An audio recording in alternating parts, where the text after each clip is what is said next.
Welcome back to Movie House. I'm your host David, and with me, as always, is my co-host Connor. I had a planned bit and I leaned into the microphone and I just thought, I can't fucking bring myself to do it. I just can't. I can't do it. I was going to try and do Lara Croft's voice from the game. Oh. Nah. Nothing. But why would I do Lara Croft's voice from the game, David? Why would I? You would be doing it because today we're going to be covering Lara Croft Tomb Raider, the 2001 video game adaptation film, directed by Simon West. That's right, David, who also directed Con Air, The Expendables 2, and Bride Hard, starring Rebel Wilson. Okay. Well, you can see the general trajectory of that fucking career. Oh, Simon West's fallen on hard times. Should I try and do the Lara Croft voice? Yeah, go for it. Oh, I just don't know if I can. I'm Lara Croft. I think you've seen enough. Welcome to my home. Welcome to my home. Croft Manor. It's something about middle of unpacking or something, and then it starts with, go on, take a look around. Yeah. If I had a few bits of crockery, I could do the butler. Yeah. The old man butler from the game. He's fucking shaking, though, basically. I'm Lara Croft, and this is my manor.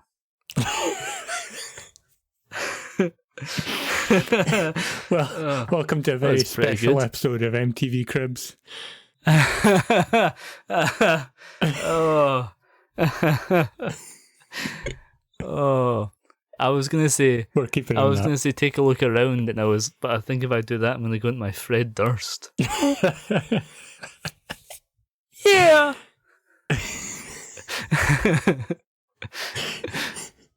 Take him to the Matthews Bridge. Anyway. Well, Lara, I see you're just bouncing around there on your trapeze set in the living room or whatever the fuck it is, bungee cords. Can you hear the cracking of that glass? Is that glass cracking? There you go. That is soldiers breaking in the roof of your house, kicked in the front doors, and they're all coming to get you and your little clock. My little cock. That's the one. But what they're also here to steal is the recap. Oh, sorry, that wasn't very Lara Croft of me. I better defend my recap. I'm not going to do it in the Lara Croft voice. Thank Christ. I'm going to do it in Fred Durst's voice. No, I'm going to do it in my voice. Lara Croft is a adventurer, archaeologist, treasure hunter, grave robber type. Mm-hmm. It's never really clarified. Mm-hmm. But she is whatever she is because her dad was that. Mm-hmm. Her father. And people knew her father, as we learn time and time again throughout this film. I'm getting ahead of myself. Lara Croft then finds out via a dream of her father that there is a clock hidden in her house. And the clock has some sort of a glowing eye thing in it. Mm-hmm. And that can take you to two halves of a big bit of Toblerone. And if you put these two together, you can control time itself? Or something, or the planet or whatever. And Ian Glenn and his boyfriend want this. Ian Glenn's character is very gay-coded. Yeah. Without them actually saying it, but he wants this big bit of Toblerone. Mm-hmm. And so he enlists the help of American Daniel Craig. What? You said this big bit of fucking Toblerone, and the first thing that popped into my head was ribbed for his pleasure. But never mind. Yeah, never mind. Low brow. Yeah. Low and brown. Okay, so an American Daniel Craig. Yes. To help him track down the big Toblerone that can turn back time. Mm-hmm. And then Lara Croft is also after it, and so on and so forth. Mm-hmm. And then they get it, they put it together, they sprint up a pyramid to snatch it first. Ian Glenn and Angelina Jolie playing Lara Croft. Yeah. And Lara gets Daniel Craig gets stabbed, and then they fight for a bit, and then Lara Croft gets the triangle and turns back time and unstabs Daniel Craig. And then they fight for a bit, Ian Glenn and Angelina Jolie, and then Ian Glenn dies. Yeah. And the place blows up and she gets mushed out on her feet by a bunch of slide dogs. So she does, because it's in the Antarctic or something. Russia somewhere. Yeah. Yeah. The end. Well, that was about as cohesive a recap as this film's plot. I'd like to see anyone do better. True. Hell, the screenwriters couldn't do better.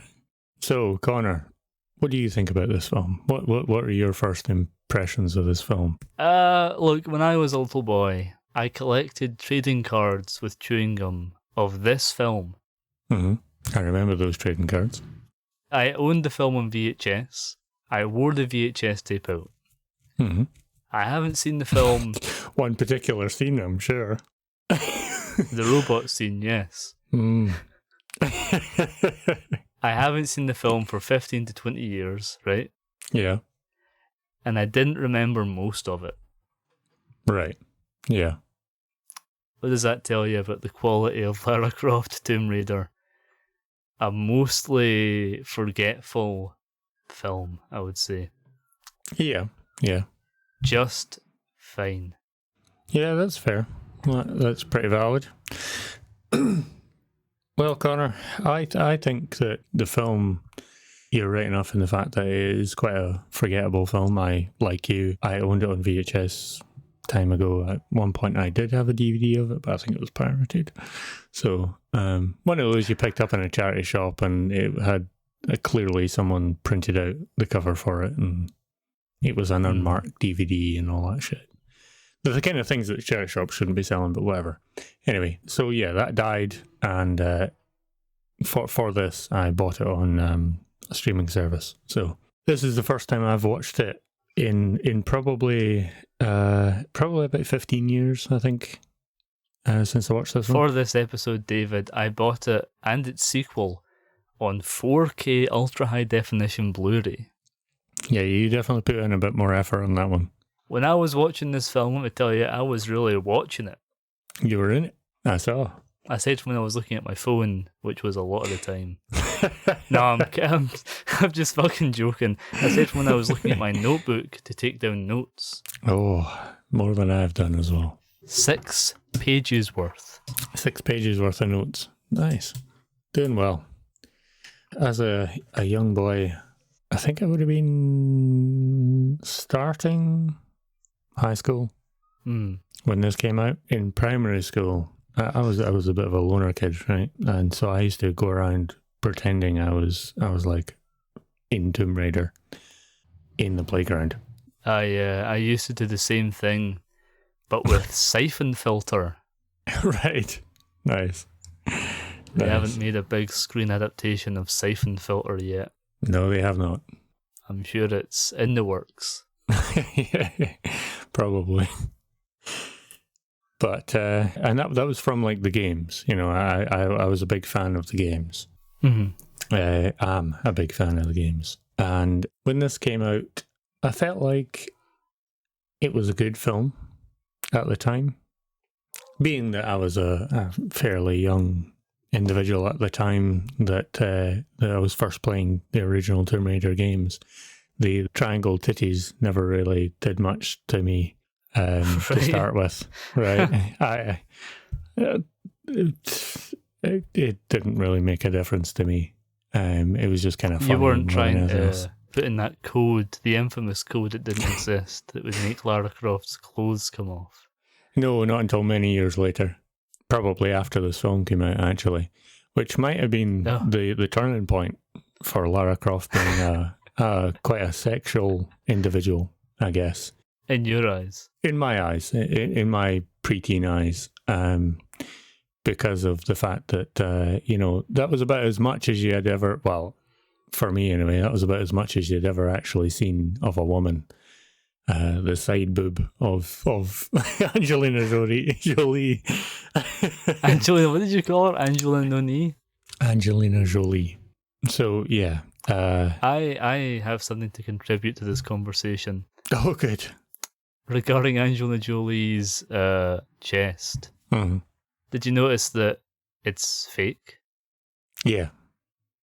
It's very evident now watching the 4K version. Right, yeah. I remember reading an article, I think years after the film came out, where she was like, I don't know if it was with Angelina Jolie or someone else talking about the film, but the idea that they had to like stuff up her bra basically.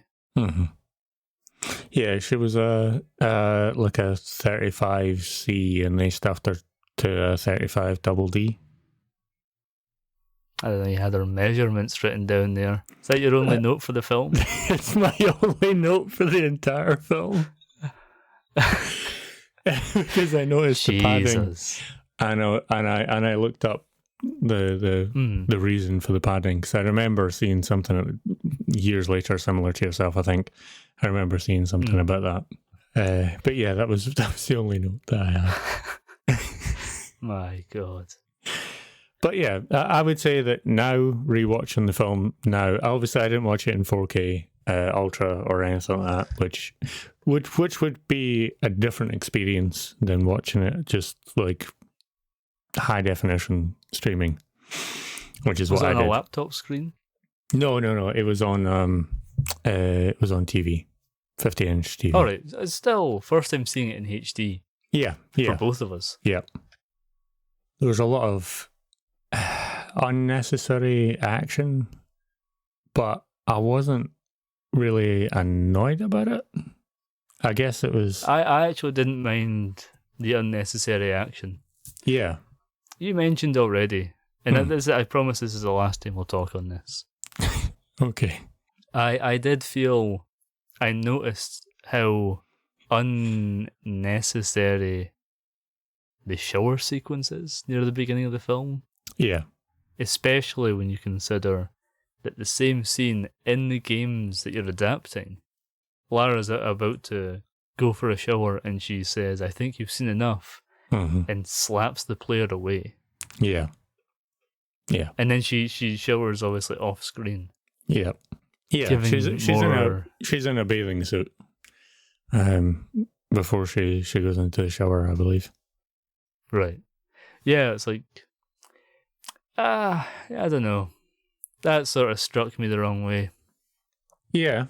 I think that another thing that makes it feel like it's unnecessary, I get the fact that it kind of like from younger me's point of view as well, is the fact that I'd never really particularly sexualized Lara Croft until probably watching this film and then seeing that. I guess from that point of view, it might be like completely unnecessary. But another thing that makes it feel unnecessary to me when watching the film is the fact that that scene, but not just that scene, a lot of scenes, they're just somehow there suddenly. There's no story lead up. There's no typical normal transition to being there. There's half the time it's not even a normal cut. It's just they're there. So Lara Croft. I think it's the way it's shot as well, where it's like slow motion. Yeah. Incredibly close up shots, like water falling off Angelina Jolie's body or her body double's body. Yeah. And then she's standing there like water's raining down over her head. She's clearly got no soap or anything in her hair. And then she like does the hair flip and then more water over your head. What's that It's about? just totally... The word I'm searching for is gratuitous. It's just totally gratuitous and unnecessary and pointless. Yeah. Don't get me wrong, preteen me, I appreciated it quite a lot. Well, frankly, I'm disgusted. Fair. And I know some people would point out that Daniel Craig's character, the American, he does have a similar kind of shower scene later on. which is also unnecessary, but it's nowhere near as lingering. Yeah. It's not shot in anywhere near the same way. It's not. There is... It has about as much purpose as any of this film could ever muster, that scene. So, it's not as unnecessary as Lara Croft's shower scene. Yeah. Because at the very least, there's dialogue. Well, okay, there's dialogue with the waiter, briefly. Yeah. Yeah. There's not... that's after, I guess. You could cut out the shower scene itself. She's walking away after the shower scene, yeah. Red Dwarf. The waiter, isn't it? He was in Red Dwarf. The butler. That's the one. Butler. That's right, David. Chris Barry. Mm-hmm. He was also in the British Empire, and he's Arnold Rimmer in Red Dwarf. I knew that because when I paused it, Prime told me. Ah. Yeah. And that was it. I've just seen Red Dwarf and British Empire. Ah. Well, that's the end of our Red Dwarf episode. That's all we're ever going to do. Yeah, basically, yeah. Let me ask you this, David. Yes. You're a big fan of the Tomb Raider games. I am. This film is called Lara Croft Tomb Raider. How many tombs? I believe none in this. Because there will be a tomb somewhere in the final destination at the city in Russia, because it's the remnants of a city. It's a big crater that they're in. They don't say where in the crater, they're just in there somewhere. Again, about as much explanation as you could give this film. There will be a tomb in there somewhere because it was a functioning city, theoretically. But no idea if they're in it, near it, or around it. Probably not, based off of the fact that this would be like the artifact room more than anything else. I can't see anyone outside of an emperor or something, or a king or whatever, being buried in that room. Oh, you're going by the dictionary definition of a tomb. Well, yes, but the everything else is temples and everything else like that. I would argue there's not even many temples or archaeological sites or anything like that in this film. And the ones that are here, they're not getting raided by Lara Croft. Fair. I would She's say crouched up in the balcony. She's crouched up on the fucking ledge watching Daniel Craig raid the tomb. True. That would be the inner sanctum of a temple.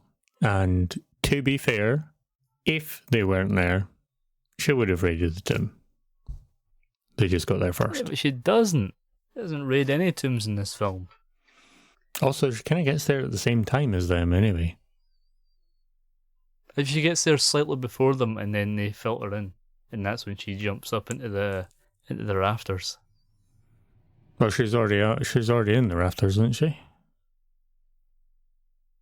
Because she lands on. I just think if you're going to make a Tomb Raider movie, maybe look at the Indiana Jones franchise. Mm-hmm. Maybe look at The Mummy. Mm-hmm. Maybe look at the Tomb Raider games, even. Yeah. And think, what are these things about? They're about going into pyramids and temples and tombs and sites of past civilizations. Yeah. And then some sort of a mummy or a Nazi or a some such. And you have to do an action adventure. No. Whatever happens in this film. Not the Illuminati being after a piece of Toblerone to control time. It's worth noting that I keep getting confused because after watching this film, I watched Lara Croft Tomb Raider 2, The Cradle of Life. Oh, that's the one where, is it Dougray Scott that's in that? Gerard Butler. Oh, Gerard Butler. Right, okay. I couldn't remember exactly who was in it. It's been many a year since I've seen that one. Let me tell you, David. I've taken to calling it Lara Croft Tomb Raider, The Cradle of Shite. Right. Because it's that fucking bad. That's the one where they open up Pandora's box. Some where they try to get a big ball, a big dragon ball that glows, and there's Pandora's box floating in a tar pit. Yeah. And most of it's set in cities. Yeah.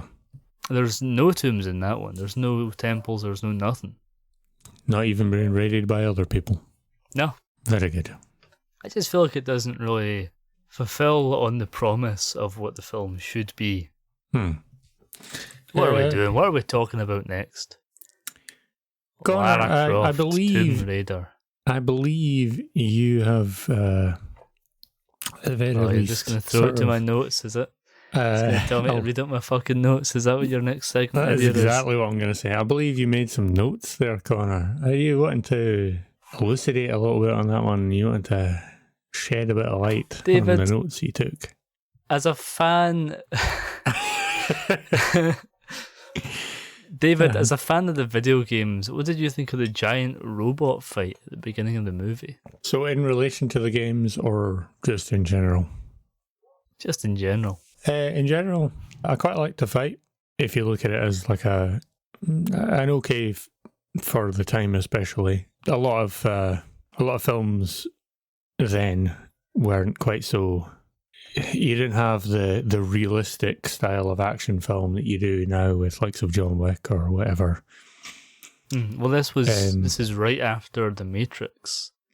Exactly. So it's surprising. Firing two guns, jumping through the air, slow-mo. It's surprising that she didn't have any serious slow-mo dodges going on where she was Matrix styling it there. But yeah, you can see the influences. So overall, I think the fight sequence was quite good.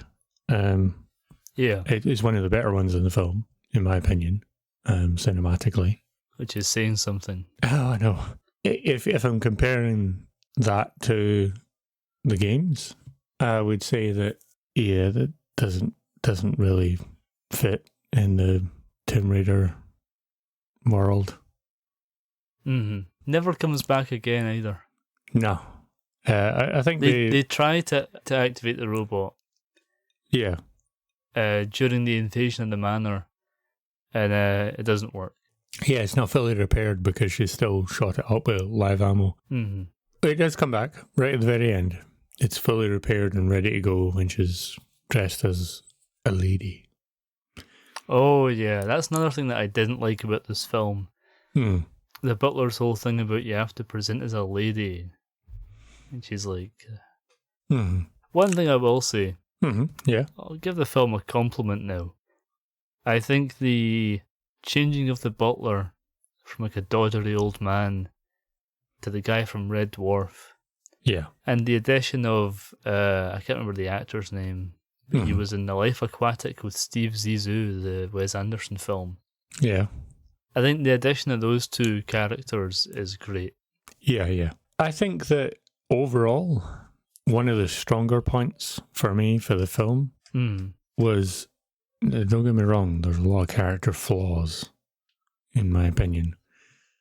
But I think one of the stronger points of the film is the cast. Yeah, it's a great cast, and they're all given it their all. Yeah. They're doing a good job overall. I mean, there's definitely one exception. Who's your one exception? What are we doing? What's Daniel Craig doing? Yeah, what's that accent? What are you doing? To be fair to Daniel Craig, right? They took a cast that is almost entirely not British and made them all use British accents. They took one guy in the whole fucking film that is British and told him, "You're American." What the fuck? That's the job of an on? actor. That's the job of an actor, is to do different voices. He's showing up and he's like, Lara Croft. He's speaking like fucking the guy from Despicable Me. Doesn't sound American at all. He does not. No, the American accent is Fucking particularly atrocious bad. accent. It's particularly bad to the point where even some of the worst English or British accents, they seem pretty doable. They seem kosher. I mean, who are you saying is an American doing a British accent besides Angelina Jolie? I can't remember who's like the exact. I wouldn't necessarily say they're American doing it. I'm just saying not British. I believe there's Chris Barry, who plays the butler, and the tech guy. They're both British. Yeah.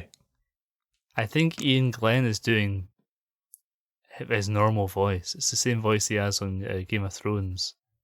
Ian Glenn is a Scottish actor. I'm sure. Well, give me 1 second. Let me have a wee nosy.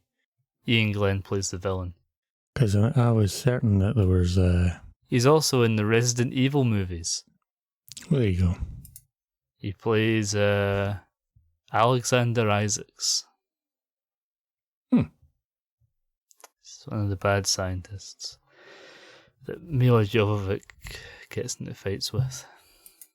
Yeah, I think Ian Glenn's doing his normal voice. Yeah, I think he is. John Voight, Lara's father. Oh, Christ. Is also I forgot Angelina John Voight was in Jolie's this. father. Oh, God. Also, it's Richard Johnson. Noah Taylor, is the tech expert. He's actually his Australian nationality. He was born in England, but he grew up in Australia. All right. And his official nationality is Australian. David. Yes. It's time for Connor's Cancelled Corner. Oh, very good. Let's go for it. Who do you think is cancelled in this film?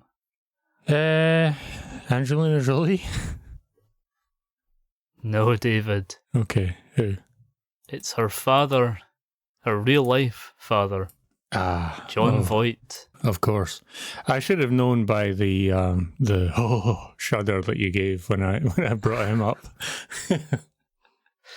Remind me, why is he cancelled? Because I can't remember. Currently, John Voight is working with Trump to do the MAGA. He's talking about doing the MAGA makeover for all film and television. Okay.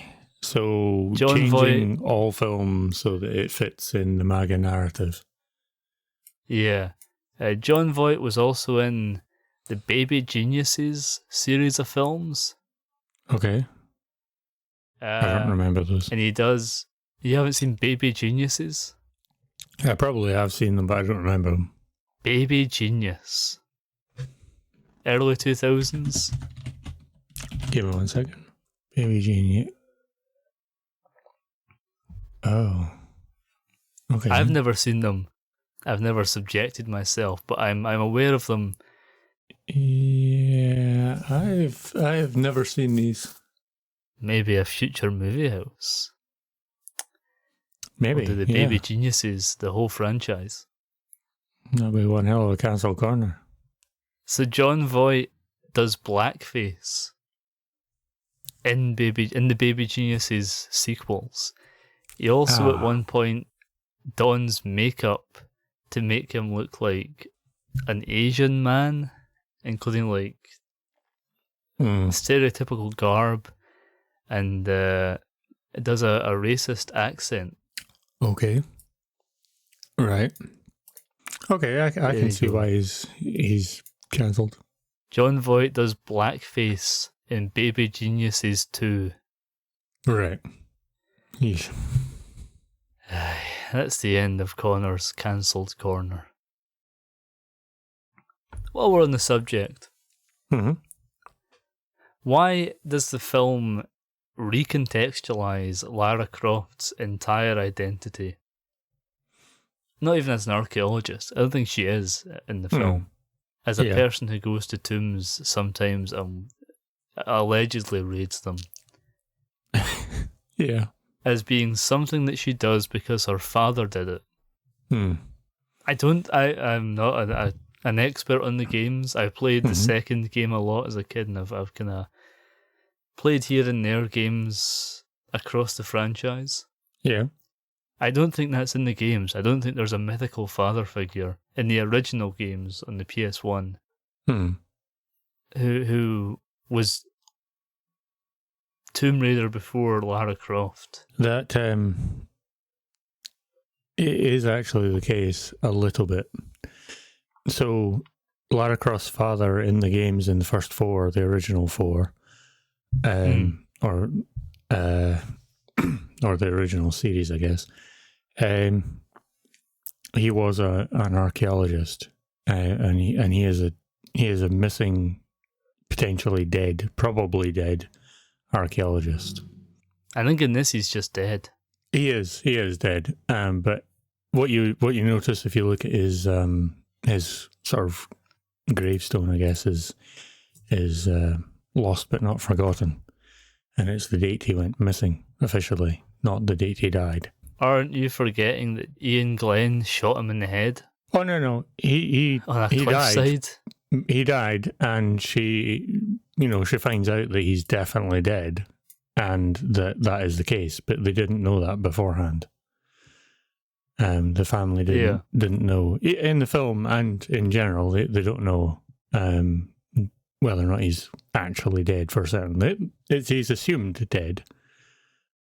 Based off of how long he's been missing and everything, but yeah, he was an archaeologist and a bit of a Tomb Raider, I guess, based off of he was an early archaeologist or fairly early archaeologist. So that pretty much is Tomb Raiding. Yeah. So yeah, that is quite. I wouldn't say spot on, but that is taken from the games. It's a lesser known part of the games because it's usually a bit later on, or if you end up like is it 3 or is it 4? You end up with some flashbacks that kind of sort of walk you through young Lara Croft, I guess, or a bit of young Lara Croft. Yeah, they kind of do that in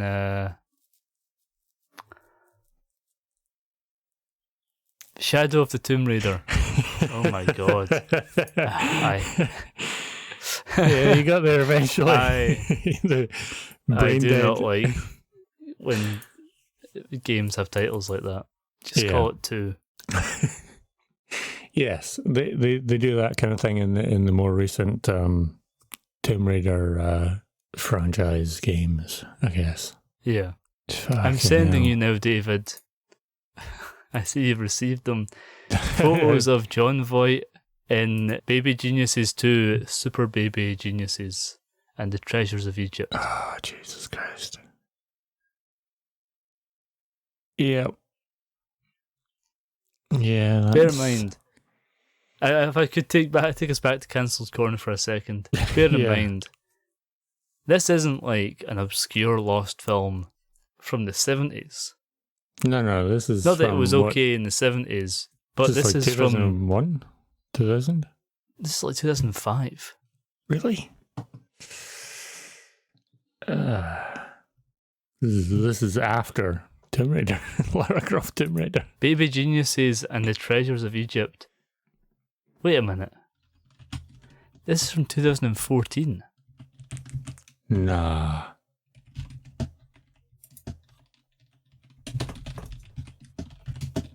What the fuck? Yeah. Baby Geniuses 2014. And the Treasures of Egypt from 2014. I thought it was the second one. Jesus. This is within the last decade.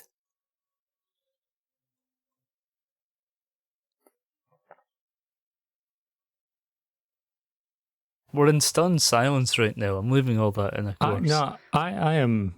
I am in stunned silence about this. I went on to, because I disbelieved everything you were saying there when you said 2014. I went onto the IMDb page for this film, and at the bottom when I scrolled down was a 10 out of 10 rate for this film, and the review is excellent movie for all kids. Baby Geniuses and the Treasures of Egypt is an excellent movie for all kids. I loved this movie because the children who acted in this film were geniuses, cute, and amazing actors. There was so much adventure, entertainment, fun, and awesome direction. No,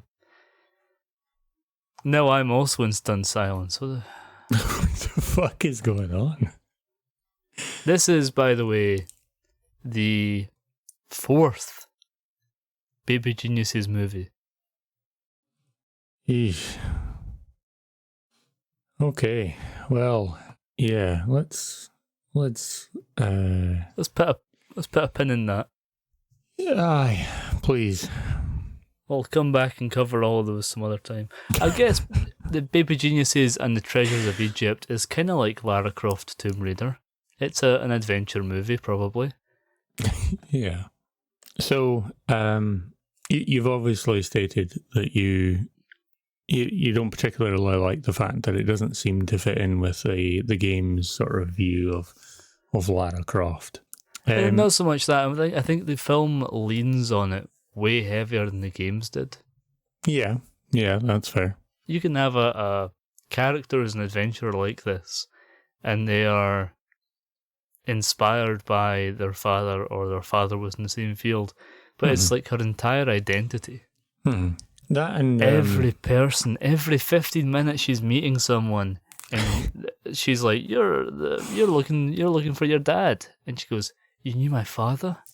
To the point where she's in the middle of nowhere, and she meets a small child. Yeah, and the child's like, "You're looking for your dad," and she goes, "You knew my father?" It's like a 5-year-old kid. Yeah. To be fair, that the two children she meets, there's a one in I think it's Cambodia. Sure. And Russia. The two kids that she meets there also vanish. Not just like scurry away, vanish. They don't explain why. that. Why do they vanish? They don't Are explain they that. they hallucinations? Doesn't make any sense. Do you not remember the fact that she had a wound on her arm and she drank some tea and it vanished? I'm alright with that. That's the kind of nonsense I can excuse. Like, remember when the black goo goes into the statues and they come to life? Yes. Yeah. I'm alright with that. Yeah. I mean, at this point, you Tomb Raider 1, 4th or 5th level, you're fighting a T-Rex and some fucking velociraptors and essentially Journey to the Centre of the Earth at this point. Yeah. Yeah, so I mean, you can't really, like, the source material they had, you can't really blame them for doing some sort of outlandish shit. There are some, like, the fight scene where she's got the people, like, she's on the bungee thing just because. I remember that being a lot better than it was. I also remember that being a lot better than it was. There was, like, the wall running thing that these are the worst goons. Like, you can't call them soldiers. Well, I know a lot of people like to bring up when they talk about films like Lara Croft or Charlie's Angels or whatever. Dumb morons like to say, like, well, a woman couldn't punch a man. Sure they fucking could. Yeah. But she's wearing, like, not even slippers. And the guys are in, like, heavy tack gear, and she's kicking them in the head in their helmet. You break your foot. Yeah. I get a bit of the suspension of disbelief of you got to suspend a bit of belief here and there, but there's a bit of a point though. You can only suspend so much, and I think the entire film as a whole requires you to really just you just got to view it really. I think it comes down to is it's a bad film, but it's a good film in some respects because it is it's one of the better video game adaptation films. That's just not saying something. I wouldn't say it's one of the better ones now. I think we've had a few. Name a few. The Sonic movies are pretty good. Okay.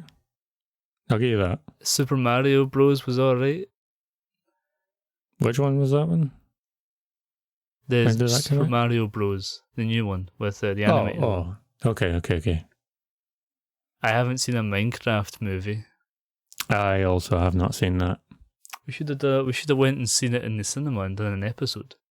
We probably should have, but we didn't. Is that why we're Is that why we're covering this? Yeah. Doesn't make any sense. No, it doesn't. If anything, we should have been doing The Super Minecraft Mario movie. Bros. Or Super Mario Or Bros. the Minecraft movie. Yep. There's still time. We can cancel this episode and go see that Minecraft movie. Oh, fucking hell. One thing I will give this film that I really liked is that it is a globe-trotting adventure where you can tell they really went to some form of location. Yeah. It might not always be the actual country, but it's something kind of close, you know? Yeah. If they made this now, Green screen all the way. not even green screen, in a void, in a cupboard somewhere. Probably, yeah. Yeah. Or they shoot the whole thing in Georgia. And just like awful warm in the Antarctic this time of year. Yeah, aye. Walking through that snow that's not actually snow, but that shit that doesn't melt, whatever it is. Yeah. Asbestos.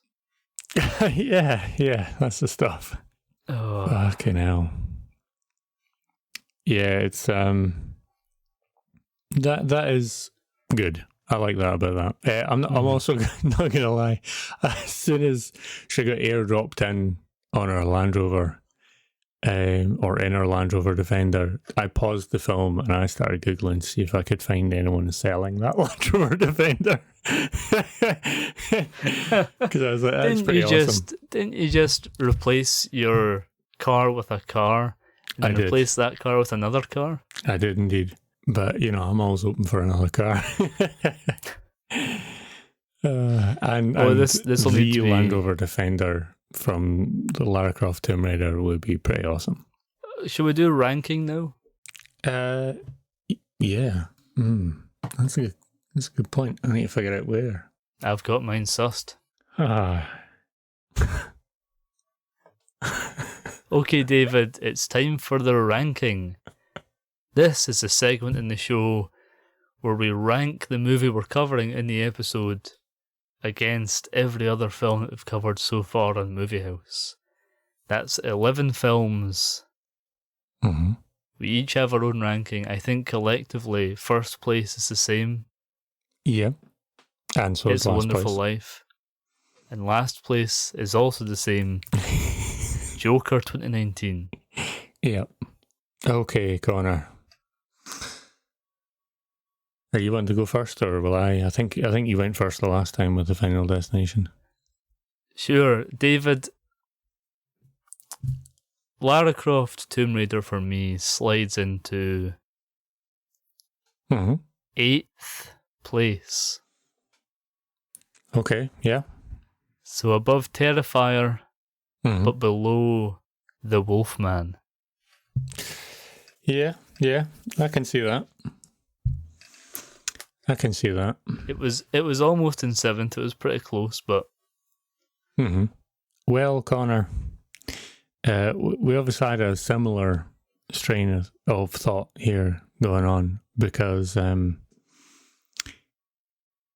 Croft Tomb Raider for me slides into 7th place, taking the Wolfman's spot, so it's above the Wolfman and below Final Destination. Wow. Not far off. I thought for sure this would be the one that we finally kind of had a very strong disagreement on. Yeah, I prior to watching the film, I thought that too. And then I rewatched the film and I went, there's only so much the nostalgia goggles can do. I love the Tomb Raider games. I love them. I used to play them endlessly when I was a kid. So well, it's a shame. It's a shame that it's not ended up a bit higher up the list, but there's only so much you can do. Aye, what can you do? Yeah. The ships have fallen where they've fallen. They have indeed. Alrighty. Well, that's good. Oh, we cannot break tradition That now means that the Joker 2019 is in fact 12th place for both yes, of us, it's I 12th believe. place for me as well. I almost forgot to update people. Good. On where Joker was. Okay, David, I think it's time for you to do a funny bit that takes us into trivia. Oh, is that my problem? Really? I think it's always your... You know what? I'll help you out on this one occasion. Oh, good, because I can't even remember the film. I have here in my bag an ancient relic. Or should I say... half of an ancient relic. It's half of a triangle of trivia. Oh, wow. Where's the other half, Connor? I was hoping you would have it. Oh, right. You know what? I did have a weird triangle. I didn't really know what it was to start with. Just lying around. No, David, that's a Toblerone bar. Oh, right. A bit in Matt's been here, hasn't he? What's under that rock over there? Looks like the other half of the triangular trivia. Ah, that's what that was. I wondered why there was a rock in my room. I'll hold one half and you hold the other half, and we'll try putting them together. Let's see what happens. Oh, they've suctioned together. Whoa, fucking hell. You run up. There's a pyramid here. I'll run up one half and you run up the other half, and the trivia is spinning at the top, and we'll see who gets it.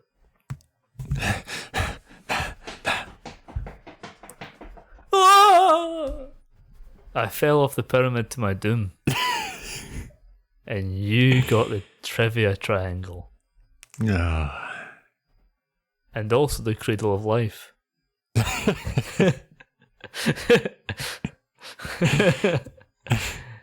That's the next and film. Also the big clockwork sun. Oh, Christ. Yeah. Well, Connor. What's the triangle of trivia revealing to you? It's revealing... I was going to say great things, but it's revealing things. I'll lay a couple on you and you tell me if they're great. That sounds like a good...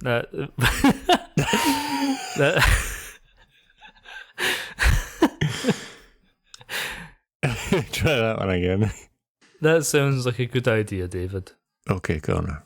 Filming the scenes where Lara drives her Land Rover through the jungle, there had to be endless reshoots due to snakes and other wildlife falling through the open top roof.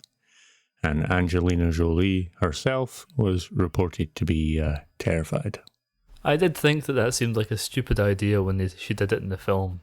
Yeah. Also, the amount of branches that are hitting the car, some of those are going to hit you.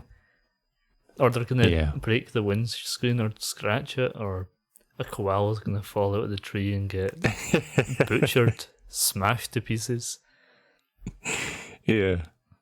When Lara starts smashing the clock with a hammer, Hillary, the butler, uses a silver tray to protect his face. This is a reference to the games, in which, while exploring Croft Manor, the player can shoot at the butler, who then uses the tray he's carrying around to protect himself from the bullets.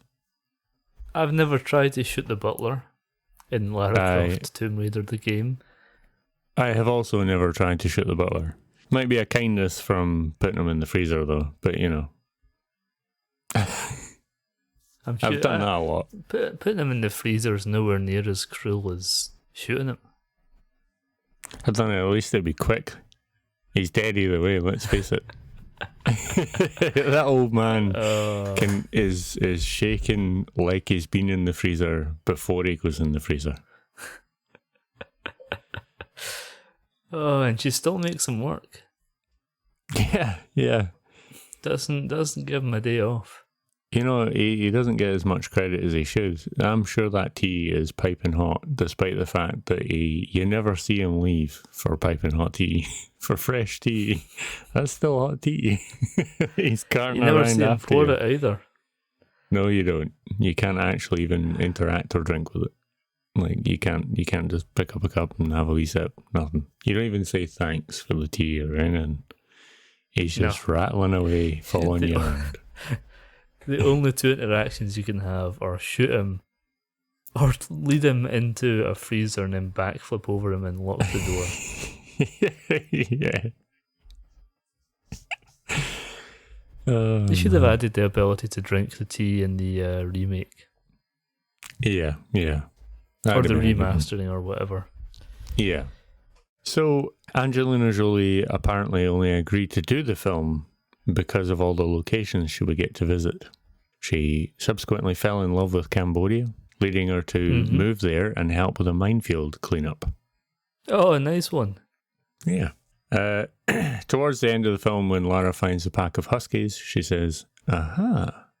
This was a link to the original games where Lara would use this phrase whenever she picked up an item that she discovered. I don't remember that. I do. Maybe I just never found that many items. Maybe. Actually, no, I do remember this because I saw a video recently where I think it's in Shadow of the Tomb Raider. If you pick up like an idol or like a treasure that's hidden, Lara does the same voice thing that she did in the original. Right. So there's my bit of trivia. Very good. Rubbed off on me when I had that half a triangle. Must have been that. Angelina Jolie was extremely hesitant towards wearing Lara's famous short shorts that she wears in the games, and the opening fight scene with Simon particularly. However, she eventually agreed because she knew it would make the fans of the character happy. She was against wearing the shorts, did you say? Yeah, originally she was hesitant to wearing the shorts. That makes sense. Something that I noted was when they go to the cold climate, I think it's either Antarctica or it's like northern Russia, that kind of area. Everyone's dressed in heavy tactical cold gear, and Lara Croft is wearing a skin-tight satin leotard and a coat that isn't buttoned up and has no ability to be buttoned up. Yeah. And a belt that's not holding any trousers up because she's not wearing any. Yeah. Froze to death. Yeah. Pretty much.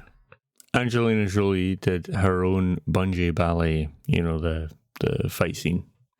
Yeah. Oh, yeah, when the people break into her house. Yeah. And according to her, she injured her ankle on the first take when landing on top of a chandelier went bad. So that part of the scene had to be done over again after she recovered. Could have been worse. What it is. Could have been. She could have been shot. She could have been.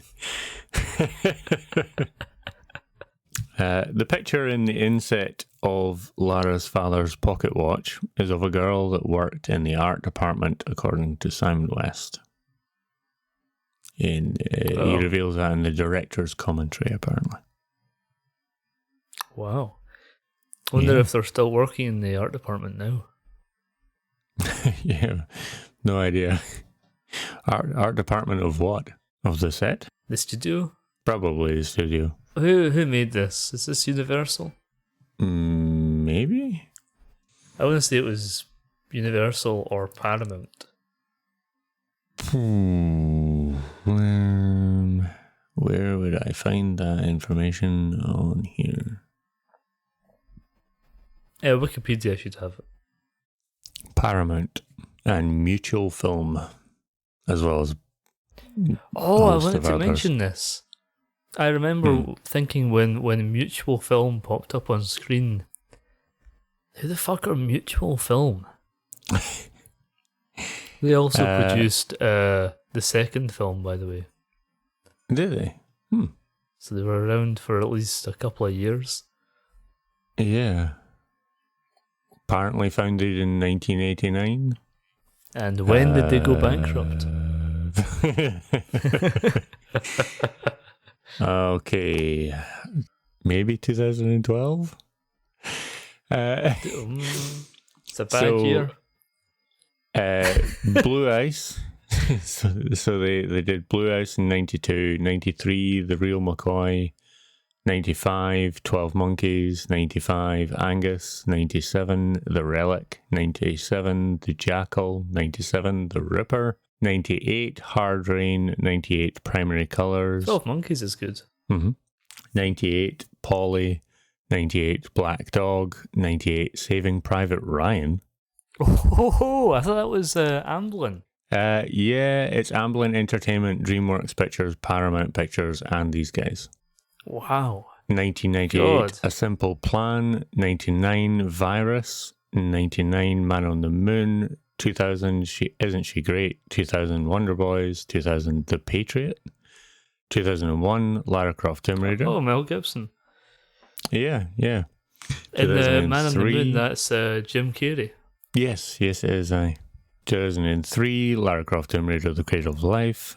Bankrupt. 2003, Timeline. Straight after Lara Croft 2. 2006, Snakes on a Plane. Oh, we're far from Saving Private Ryan now. Yeah, we are. 2006 to 2012, there was nothing. 2012, Deadfall. I would also like to point out, Deadfall, I have not heard of it. However, it's a Studio Canal and 2929 Productions, and these guys, and its box office was $66,351. Oh, what have they done between 2012 and now? They did another one in 2012. Oh, Jack Reacher. Tom Cruise? Yes.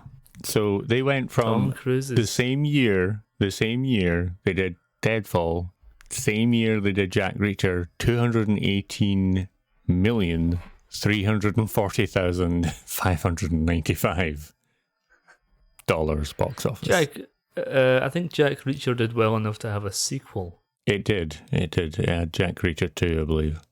Is that the last film they made? Was it Jack Reacher? Yes, that was the last film they made. So nothing for 13 years. Yep. Alright, what's the next piece of trivia? Oh yeah, trivia. That's what it was. That was a great triangle of trivia, David. I didn't realise triangle of trivia referred to 3 points of trivia. Yeah, now we're done. The whole triangle.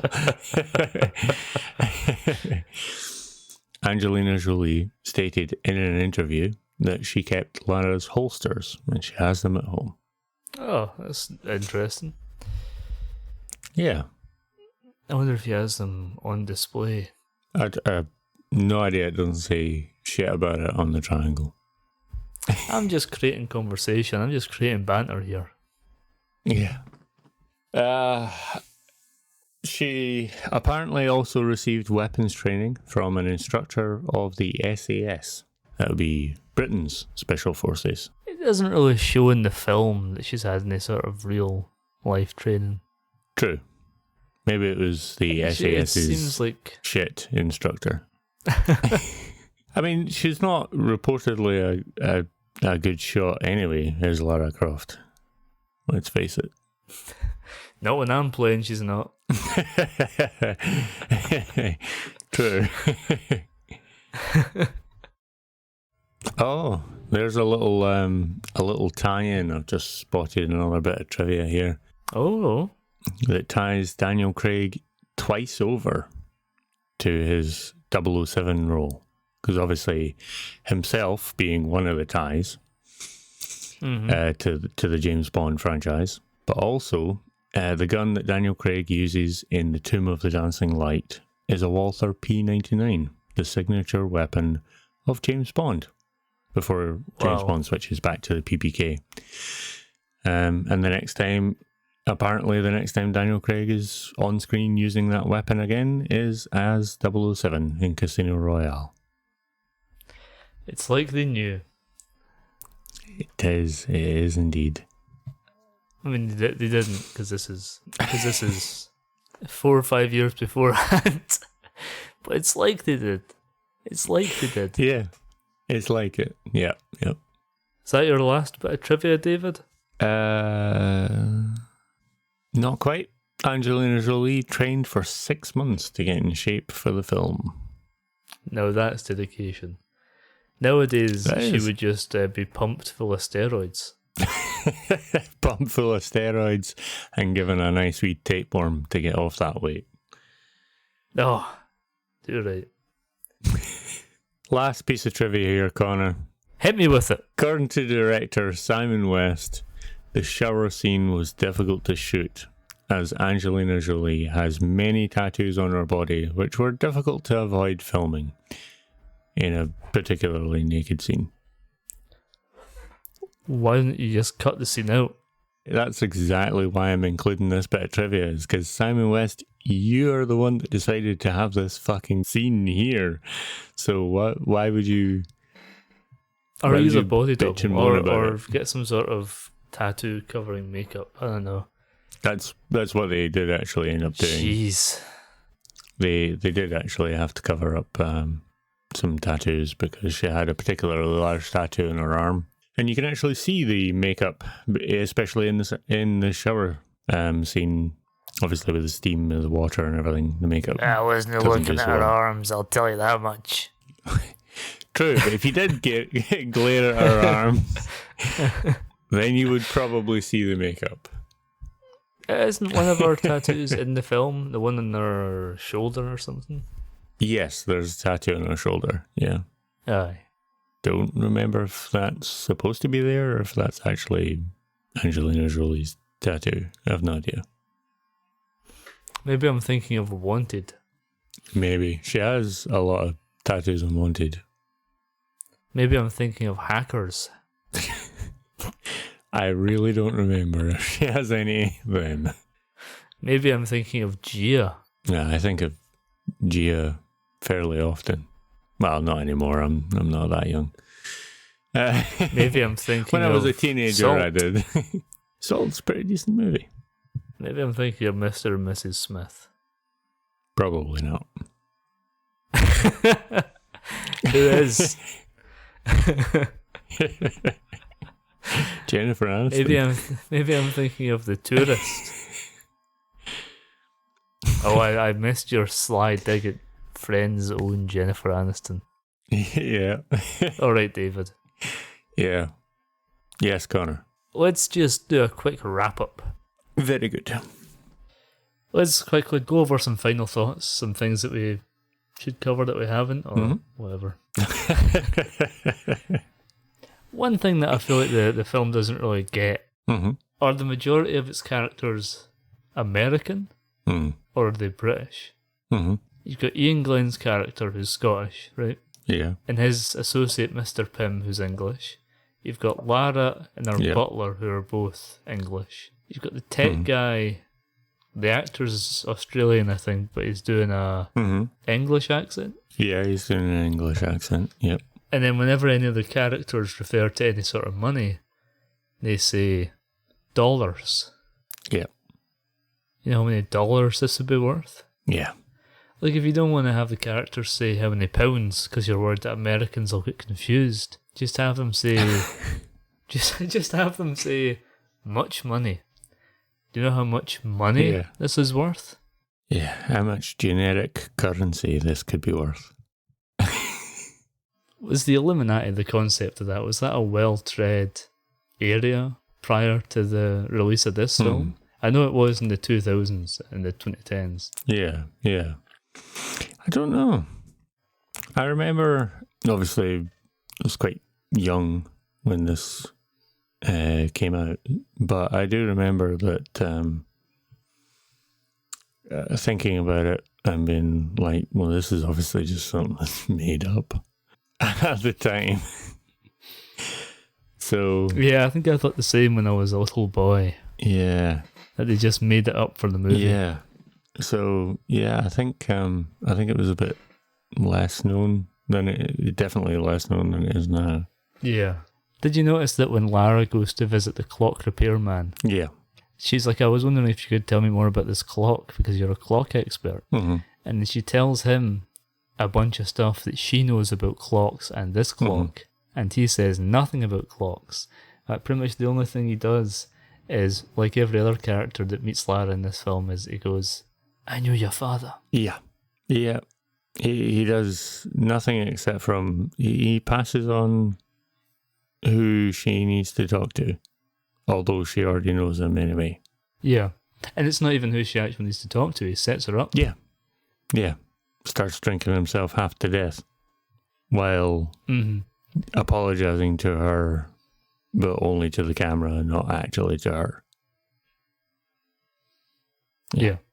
Why would Lara, right? She's got half of the triangle. Why would she take that triangle and go to the same place that the bad guys are going to? Why not just wait out the eclipse? Yeah, if she did that, the film wouldn't be so interesting. There'd be fewer action scenes. That's it, really, I think. Why did Lara take that tech guy with her to the end of the film? To Siberia. That's where they were, Siberia. Yeah, Siberia. Fuck my life. I don't know, man. You needed to witness the potential end of the world or whatever the fuck they were doing again. And why does he team up with Mr. Pym? He's like Ian Glenn's sidekick. Yeah. They kind of team up, and then Mr. Pym just leaves. Like, nothing happens to that guy. Yeah. Usually he'd get some sort of a comeuppance as well, but he just kind of disappears. Yeah. I don't know, there's a lot of inconsistencies in the general story. Aye. Like when you pointed out, possibly earlier on, I don't remember, but Lara Croft turns a knife while holding the blades, which obviously cuts her up, but let's just say she had to do that. The knife flies back towards the bad guy, stabs him right up in the shoulder. Yeah. And then he proceeds to do a thoroughly aggressive assault. Martial art assault. Well, he's out of action and presumed dead until they're about to leave. Yeah, and he just gets up. And then he's like, "No, I want to fight you." Also, in that bit of the film, right? Daniel Craig says to Lara Croft, "Oh, I wrote this down. The place is coming in." No, it's not. It's gonna come in, but you don't know that. It hasn't started coming in yet. Yeah. Why is nobody in awe? Oh, of all the purely magical shit that's going on around them? Just in general, yeah, everyone's so nonchalant. They see that thing. Oh, I wrote this down as well. Time storm, that's it. There's these things floating around, and one of them sucks up a dog and turns it inside out and then puts it back right. And Lara goes, "See those? Those are time storms." Yeah. What do you mean? Yeah. I want to know... What do you mean, those are time storms? I wanted to know whilst watching it, how the fuck do you know that's a time storm? What is a time storm? It's a good point. What is a time storm? Also, by looking at a dog jumping through it, getting turned inside out on the halfway through, and then coming back out the other side hole, how do you know that's a time storm? It didn't get transformed into a fucking puppy or a dead husk of a dog and then reanimated again. Right? If she'd looked at it and went, "That's one of those things that turns you inside out for a minute," I'd have went, "All right, yeah, you know your stuff." Yeah. Or I'd be halfway between that and no shit, it's what we all just saw fucking happen. Or if she went, "What the fuck was that?" Yeah, aye. Whatever the fuck that is, don't go in it, I guess. I don't know. Aye. Avoid it, please. But even in the scene where the bad CGI water goes into the big statues and brings them to life and they have to fight them, everyone's like, "Oh, this, of course. This again." It's not like a booby trap. It's not like a spear shooting up from the floor or a dart coming out of a hole in the wall. Yeah, the fucking big rock. the rooms, doors closing slowly, and you know, It's swinging blades, collapsing floors. It's magic. It's stones brought to life by water running uphill. Aye, and bad steps. CGI black water. Yeah, and it flows up steps, and then up the statues to get to the core of the statue. Into their cracks. Yeah. Well, Alright. back where it fucking came from, it was someone's fucking cracks that this shit got pulled from. All right. Yep. David, it's time for... Oh, wait a minute. No, it's not. What's that? Look, the temple's coming in, David. The temple's collapsing all around us. What's that strange shaped cube of stone? Why, it wasn't a stone at all. It was a boxed. Letters in a boxed. Yeah. Oh, God. This is a segment of the show in which we look at letterboxed reviews for the film. Mm-hmm. Colin the Dude, 1.5 stars. Oh.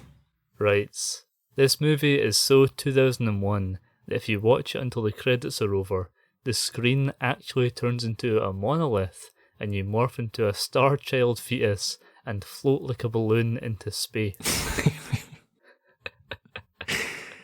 Yeah.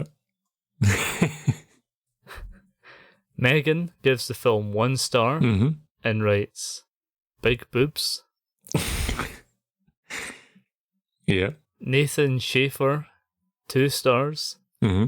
Angelina Jolie makes a wonderful action hero, but this movie is ass. All right.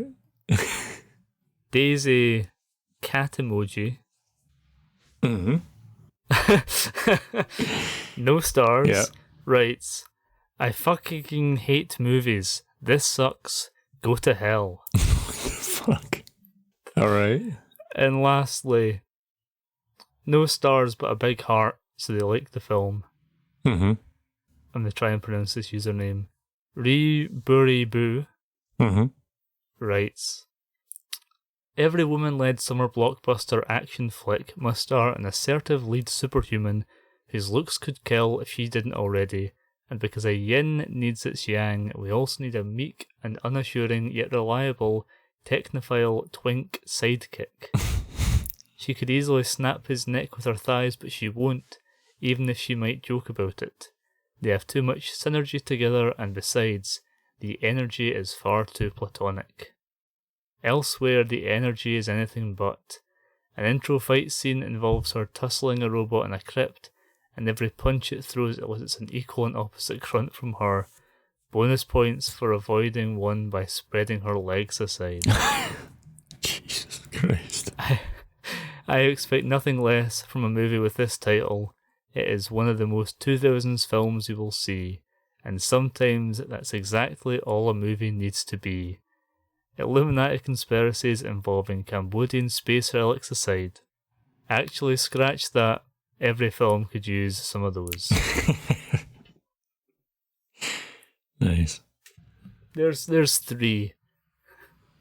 Very good. A nice sort of like grouping. Well, we have to get with this tomb because it's collapsing. This temple, remember? Yeah. Oh, yeah. Of course, we've got to get the hell out of here. That's how the box fell from the sky. That was it. It was just lodged in the ceiling. But not before I kill Ian Glenn. That's him. There he goes. Very good. I think we should call it there. I think so. I think we've talked about how we kind of like this film, and then we've badmouthed it enough. We've ranked it. This has been Movie House. I'm your host, David, and with me, as always, has been my co-host, Connor. I've been here. Yes, you have. That's a time storm. I've been sucked into a time storm. Wondered why you looked vaguely fleshy and bony, but bad CGI. Aye. Connor, lay on the socials if you would. You can find us on Instagram at Movie House Podcast, or on YouTube and Instagram at T422 Productions, where you can also find our other podcast, Insert Brain Here, a Simpsons podcast. Sometimes. The old episodes are still up. We'll be back next time to talk about the 2003 Disney film Lilo and Stitch. Mm-hmm. Yep. Maybe. We'll see. Tatty bye. Tatty bye. I might take out me doing the voice and put in audio clips from the game and editing. We'll see how I feel. The actual Lara Croft voice. You keep at least some of you. And have you be like, that was shite. Terrible Tomb Raider impersonation. It's the actual. Yeah.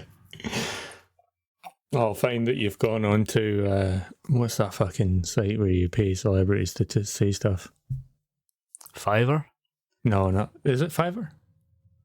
No, it's Cameo. That's it, Cameo. To find out you've gone on to Cameo and found the actual person who did Lara Croft's voice in the game and got her to say your lines. Imagine if I got Angelina Jolie. Ooh. There's no fucking way she's on Fiverr. No, she's not. She's definitely not on Fiverr or Cameo. T422 Productions, honey boy.